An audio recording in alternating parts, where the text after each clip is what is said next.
Hello, everybody. Hi there, and welcome to Person-Centered Cyber. So, as you've noticed, I changed the name of the channel, okay? Because I realized that I do talk about training, but my, I don't know, like my point of view about cyber and what it is and my role and the different things I can do has gotten so much broader than just training. Okay, so I said, let me be more true to my content and really call it what it is. So I've been using person-centered cyber for on my Twitter feed. Okay, so I said, well, let me just, I like that. Like that's really what's happening. That's really what I do, where everything comes from. So I was just going to rename my channel. So y'all, we're person-centered cyber now. Okay. Still talking about training, which is what I'm going to talk about tonight. Okay. Hold on a second. I have to pull this video up on my phone too because StreamYard be tripping and I don't get to see comments and stuff when people come in. So I have to pull it up on my phone as well. So I told y'all in another video that I was going to study to become a certified Authorization Professional, which is the CAP exam that ISC squares. So ISC squared gives out, okay? And move this a little bit. And I did. So this past week, I did the boot camp, the CAP boot camp at InfoSec Institute. Okay, and we did it online, of course. It was virtual live. So I'm going to talk about that. I want to tell y'all. So I took copious notes. All right. And I'm telling you, the information was a dump, child. I mean, it was just a big old dump of information. Okay. But it is a boot camp, right? Because and that's the way they do it. So give me 1 second. Let me pull this up on my phone so I can get started and I don't have to worry about this thing. 1 second. So it was a lot of information. The training was really good. Like it really, really was. I really did enjoy it. The instructor was so knowledgeable. I tell you, this guy, I forget how long he said, but it had to have been like 30 years or more where he's been doing risk management framework, CAP type stuff in government. Okay. Hold on. So he had a lot of information. He was able to go off of the topic and like give extra information about stuff, which is always good. So you want somebody knowledgeable to be able to do that. Oh my God, where is this damn channel? Switch account. Sorry, y'all, I gotta get my life together. I see that. All right. What was I saying? Okay, yeah, he was very knowledgeable. So, but being a learning designer, and maybe that's why I noticed it, but just because you have all the information about something, you've been in the field forever, you just got a lot of information, you know a lot of stories, that does not mean that naturally translates to a good trainer or good training. Throwing up everything you know and putting it on some PowerPoint slides does not make good training, okay? So it was the information was there. It was all there and then some, all right? But like one thing I could have done, which I talked to my partner about, is that he did it was 6 slides. It was like 6 slides of information, okay? And the way that I take my notes is I have to find the relationship between things, okay? In those 6 slides that he did, had they worked with an instructional designer, to create this course, those 6 could have been condensed to 2, because it was related. The information was related, right? So instead of going linearly like that, they could have, you know, condensed it to show you the relationship between these things that they were talking about. You know, that took up a lot of time. It really did. And it made so, but the way I take notes, I was able to go back and say, oh yeah, this is related to this, and that's related to that. So let me show you real quick some of the notes that I took. Because I be using pictures, different colors, all kinds of stuff, right, to help myself retain the information. So this is one of the pages of my notes. All right, you see that? Right. So I'm trying to form the relationships, you know, so to make it easier for me to learn and easier to study, right? This is the same way I did Security Plus and CISA, okay, is to really bring this stuff together. So what's the relationship between protocols and packet tracing or something? You know, why are we talking about this when we're just talking about that? What's the relationship? You know, that's what I need to know. That's how I learn, because I don't just want to be memorizing shit. I have a terrible memory, awful. It's bad. It's real bad. So it's easier for me if I understand the relationship between this and that thing. And okay, this is why we're talking about this. I get it. Now I don't have to remember it, okay, because I understand it. If you understand something, you need to remember it, okay? All right, well, so I got to make sure I'm saying everything. Okay, so the new channel name, Person-Centered Cyber. The title of tonight's video is You Know Nothing, Jon Snow. Y'all know who Jon Snow is? Game of Thrones, okay? So remember that redheaded chick that he, you know, hooked up with, and she used to always tell him, you know nothing, Jon Snow, okay? Well, after this video, I'm going to make another video called The Living Dead, okay? And it's going to be related to this. But here I just want to talk about the CAP, all right? Because as much as I thought I knew about Security Plus and Network Plus and a cyber professional's role in the organization, after taking this class right here, I know shit. I know nothing. And not only did I know nothing, the people who've been in this field for a while know nothing, Jon Snow, okay? Now, I'm gonna get even more, you know, give you more details about that statement in my next video, The Living Dead, okay? But right now, I wanna go over the CAP so y'all know why I knew nothing, okay? Because a lot of this stuff was news to me, you know? And you think, so the CAP, the Certified Authorization Professional, it ain't nothing but the NIST risk management framework. That's all it is, okay? And from what I learned in the class, the CAP ISC squared is the only one who's actually taken a certification and mapped it to NIST specifically, you know. Another one used to do that. I forget the name of it. It used to do that, but they went ahead and stopped doing that so they can make risk management more general. Okay, so the CAP is about the RMF, period. That's what it is, okay? Now, some of the stuff that I learned in the beginning, and I made a graphic too. This is not the graphic that they showed in class. This is the one that I put together to try, you know, to help me figure stuff out. But before I get to that, so I found it really, really interesting that in the CAP, they talk about they've integrated three main things. The systems development lifecycle. Now, when I saw SDLC from Security Plus, to me that meant the software development lifecycle, right? So, but it's not here. SDLC here is systems development lifecycle. Okay, so is that thing? Then it's the you know, the risk management process that they put in there, and I had no idea that the controls. We had so many controls. There's 18 families of controls.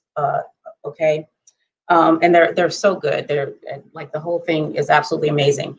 And one of the things that is central to the risk management framework is the CIA. Now, we know what the CIA is, right? It's confidentiality, integrity, and availability. Okay, so we know that that is what it is. Who is this? Okay. So that's it. I like how all of that stuff is integrated, right? Systems development lifecycle. Now, one of the other issues I had with this training, right, is that we talked about systems the whole day. So the training went from 9:30 Eastern to, I don't know, like 6, was it 5:30 or 6 in the evening? That's a long ass day, even online. Okay, that was a lot of talking, a lot of information, all that, right? The word systems came up the first day like 100, 1,000 times. All right. So like halfway through, I said, can you give a definition of what you mean by system? Okay, because everybody, like, it's not cool just to assume that everybody knows what you mean when you say system, or that everybody has the same definition in their mind, when you say system. So we're talking about it so much. What the hell are you talking about? Can we all get on the same page? He said, I'll talk about that tomorrow. Anyway, which was weird to me. However, so I went ahead and made my own conclusions or whatever, thinking on what they talked about. But in the risk management framework, they talk about an IT system, which is basically the five components of a system, right? You have the hardware, the software. Okay, was it hardware, software? I should have written this shit down. It's hardware, software, data / information. I know people was in there, processes / procedures, and I'm missing one. 1, 2, 3, 4, 5. That's 5, but I'm missing one. I don't know. I'll have to think about it. But on each of those levels, you have there's a need for protection, defense and protection, right? I mean, protection and security, right? So that was something to note too, is actually knowing what the definition of a system is and what people, who are going in to say yay or nay to the system, what they have to look for at all those levels, in the system. So that was interesting. Now, another interesting thing is that there is just one person who is able to authorize a system, just one person. And you would think, because we went over the whole hierarchy in the organization, from the head of the organization, all the way to I forget what the person's name is, some kind of user. I'll get to there in a minute. But it's not the head of the organization that authorizes the system, or even the CIO. The CIO don't do that shit either. Right? That's what I would have guessed, that would be the person that does it, but it's not. It's the authorizing official has to be a federal employee, right? Because they're making a decision for, the federal government. But the authorizing official is the decision maker, to say, yes, this system can go online, or hell no, wait, this system ain't going nowhere, right? Because they're the ones who accept the risk, who accept the risk, okay? So they have to determine that the risk is acceptable or unacceptable. And if it is, then they're the ones who sign and say, okay, you can put this thing online, put it into production, okay? And of course you have the 6, the 6 phases of the framework that you go through. I'm not going to go through that, but there is that. I mentioned the CIA. What else was interesting in this thing? So another thing that I found out was you have tactical and operational, right? That came up. It came up in two discussions about risk, strategic, tactical, and operational risk, and controls, right? Tactical, not tactical, logical and operational. So logical, of course, is like this, the stuff that the system does, but operational is the ones that people do. Okay, that was, I don't know if I'd heard that before, if I'd heard it in that way before. So that was interesting. Okay, Lord have mercy, all of these manuals and revisions. There is so much, oh my God, information. This dude went over the FIPS, the SP800s, the CNSSIs, the OMB document. Child, it took, oh my goodness. I mean, it was just so many things. The memoranda, the circulars, all of the paperwork, Lord, the standards, the guidance. Ooh. So because I follow my own advice sometimes, I've gone ahead and scheduled my CAP exam. So I'm taking my exam on October 8th, okay, at like 11 a.m. Already scheduled. All right. So I gotta know this stuff because I do not intend to take it again. All right. So we gotta learn this and we gotta learn it well. Okay. So let me see. What else is here? Control. Yeah, a lot of paperwork. What is this? Okay, let's see what's over here. Now, I said when I started this training that because it was such a dump, I'm going to be doing different kinds. So I did this one. I did the InfoSec. Okay. Now, Convo Courses, who's also on YouTube. I'm subscribed to his channel, Convo Courses. He talks about the risk management framework, but he talks about it from the perspective of an ISO, Information System Security Officer. So if you're looking to be an Information System Security Officer, then he talks about it from that perspective, okay, which is good. I'm going to take that course. I will. I'm going to take that course. But so that's another one I'm going to do. But I also want to find one that's more general, just like the CAP is, okay. So let me see here. What else did we do?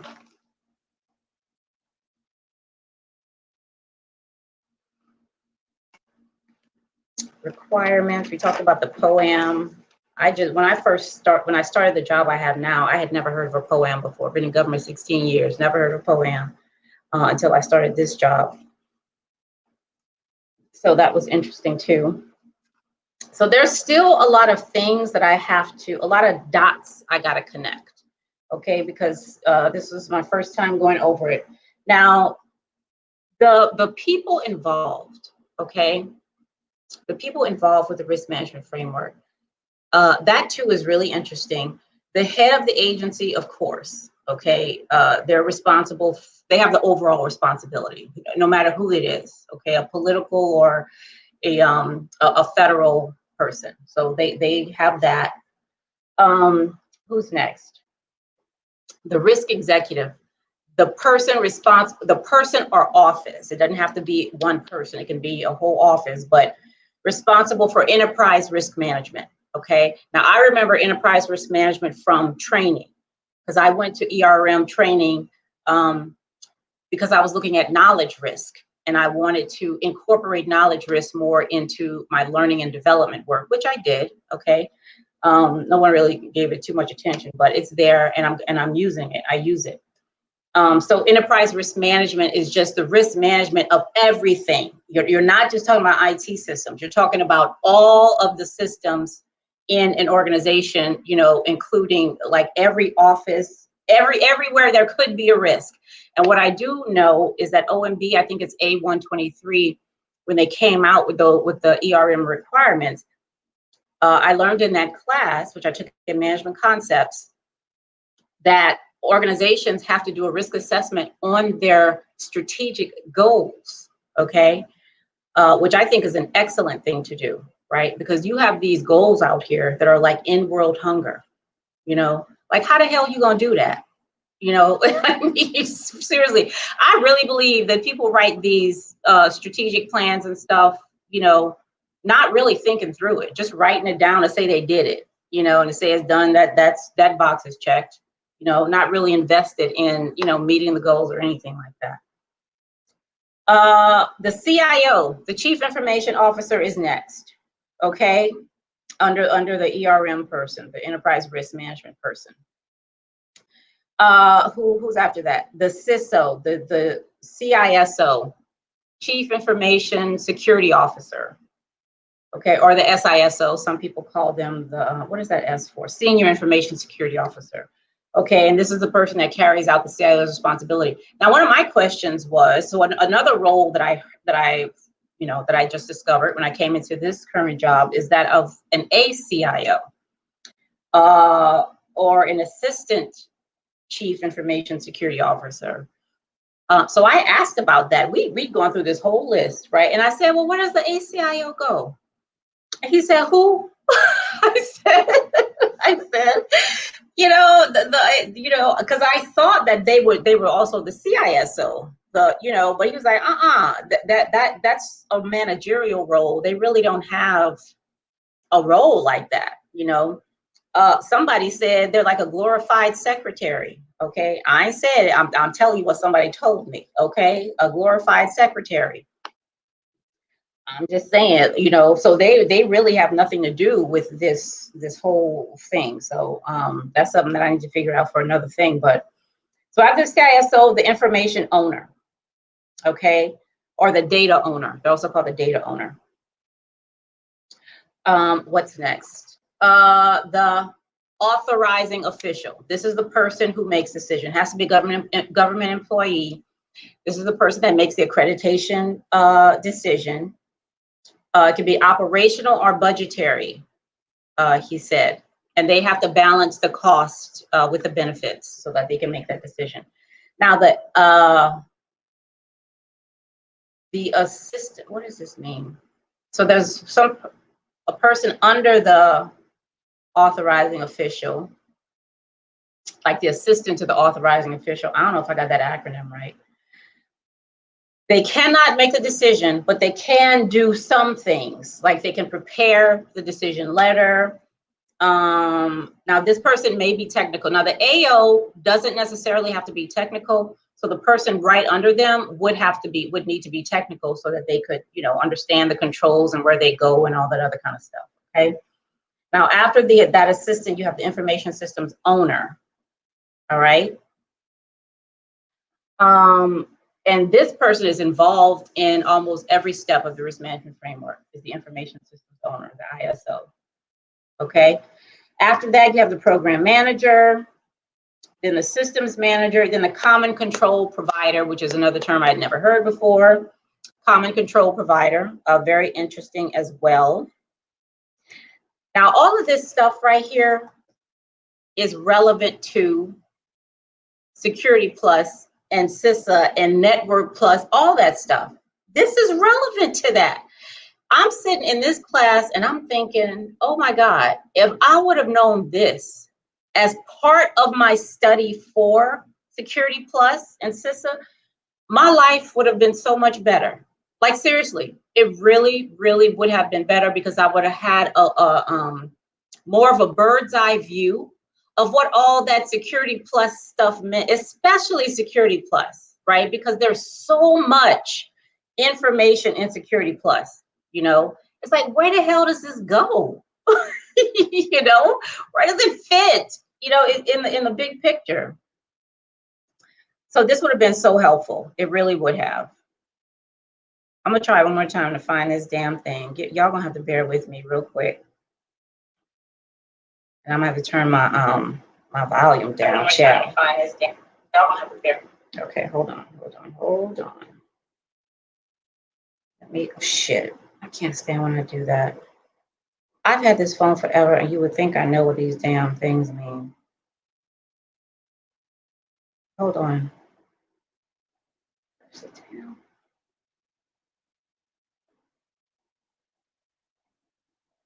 Hold on, y'all, stay right there. Let me, where is the volume on this thing? Okay, here it is. There we go.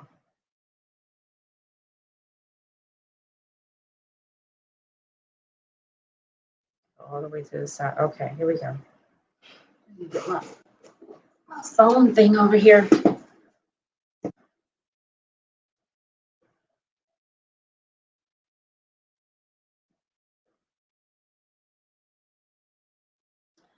Dude, come on.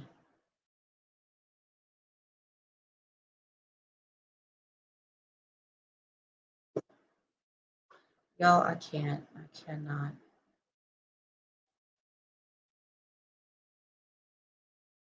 Okay.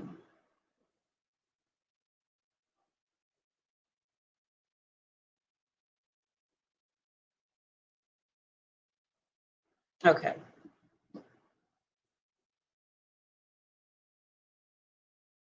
Sorry about that. I'm back. Architect, the information systems architect. Okay. This person makes sure that the security, so they work with the enterprise architect, right? To make sure that security is in there and it's in there the way it needs to be. Okay. And the engineer, the information systems engineer, okay, is another very, very important person. They help with the install, okay? They help with the install and they help with the POAM fixes, okay? I don't remember what does POAM stand for? I forget what that stands for. I don't know. I don't remember. I'll have to go back and look at my notes. And then you have the security control assessor, okay? There's so many people. You hear all these people involved in this process. The senior agency official for privacy, if you have privacy data in your system, okay, they're very, very important. Who else? And the user representative. So in Prince 2, which is a project management model, okay, they have something called the senior user. And the senior user works with, the users to make sure their voice is represented, kind of like a congressman or something, So here they have a user representative who is the person that works with, the users, the people who are going to be using the system for various things to make sure their interests are, represented and all that stuff. So they're like a liaison between what's going on with the information system and the community. Okay.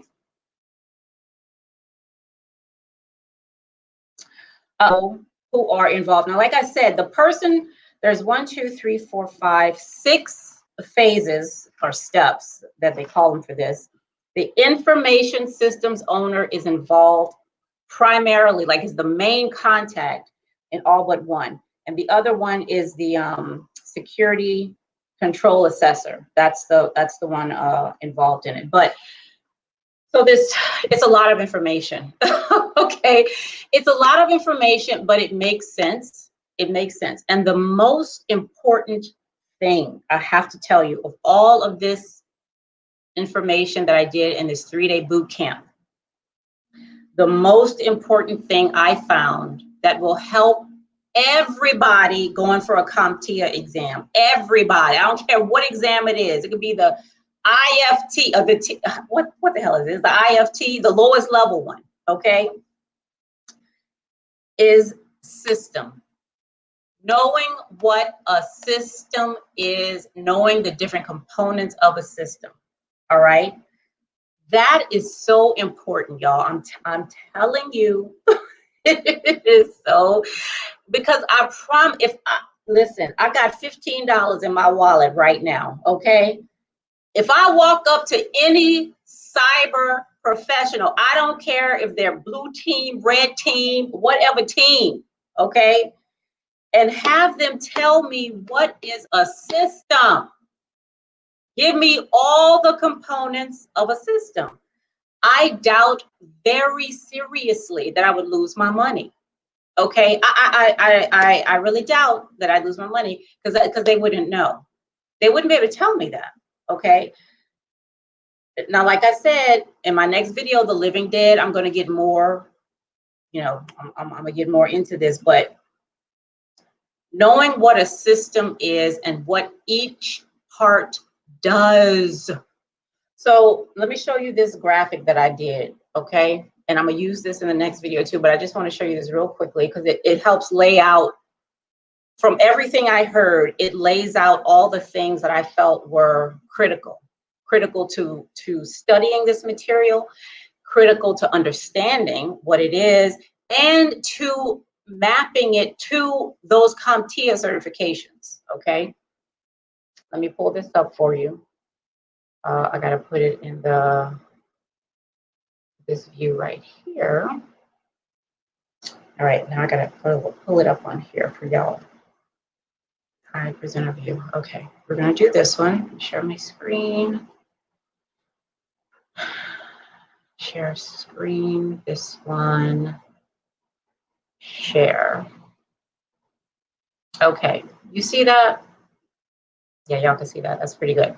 Now, I told you this is the systems development life cycle, the risk management process, and protection and security. Those are the three things that we're putting together, okay? And of course, the people, okay? Because that whole list of who's responsible, all this stuff is getting mushed together, okay? So that everything is happening at the same time.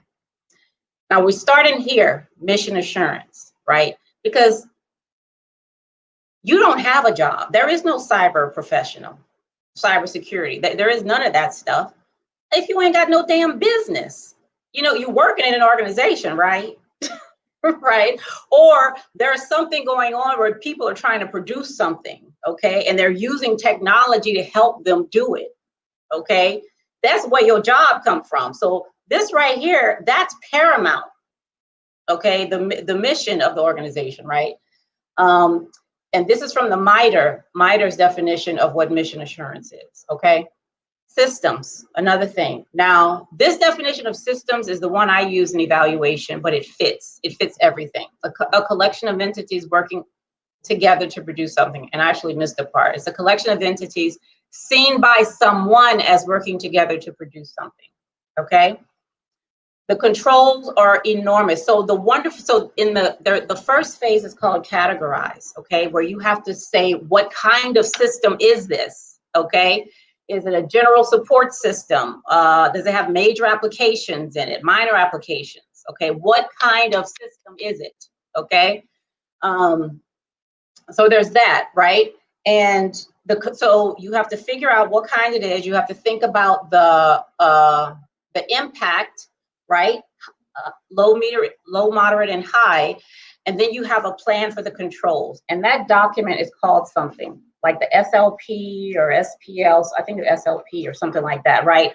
But that document that has, this is what the system is, these are the potential risks, and these are the kinds of controls we feel need to be in place, okay?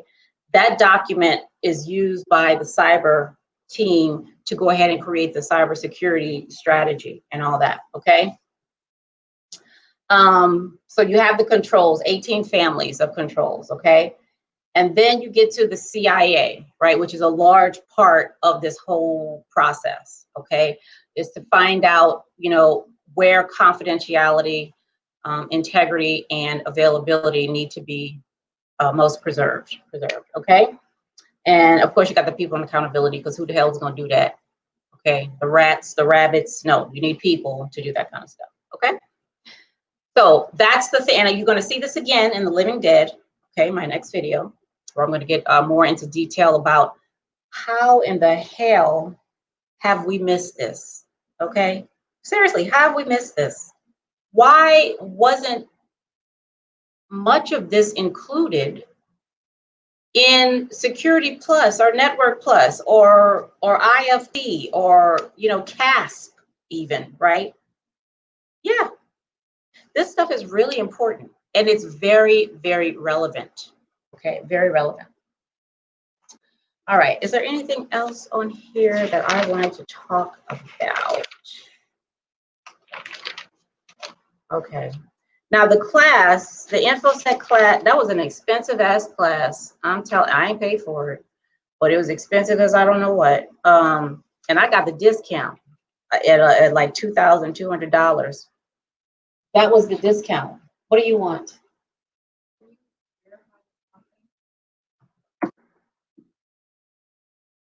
Hold on a second, y'all. It's live. Oh, I don't see any phone thing, Daniel. Yeah, there's nothing here. What was I saying? Yeah, it's very expensive. It's like 3,000 something if you don't get the discount. And to be completely 100% honest, I don't think it was worth it. I really don't. And I asked before I went, I asked in the group that I'm in Facebook, and somebody told me, she was like, don't do it. You know, she was like, go ahead and go to the free risk, the free NIST, because NIST has their own training too. Daniel, give me my phone. Hold on a second. Sorry about that, y'all. Kids, child. What was I saying? It's very expensive. And I don't like being dumped on, you know, just giving information and get, you know, the questions were great. Like I told you, the instructor knew a whole bunch of stuff, but the design was sorely lacking. It was so, you know, it could have been so much better. It really, really could have. And I'm going to send InfoSec folks an email to give them some feedback. And actually, I don't have to do that. They sent me something. They sent me an evaluation. So I'm going to fill that out, and I'm going to give them some pointers on how they can, you know, because they can really make that. They really, really can. There's so many opportunities for that to be better.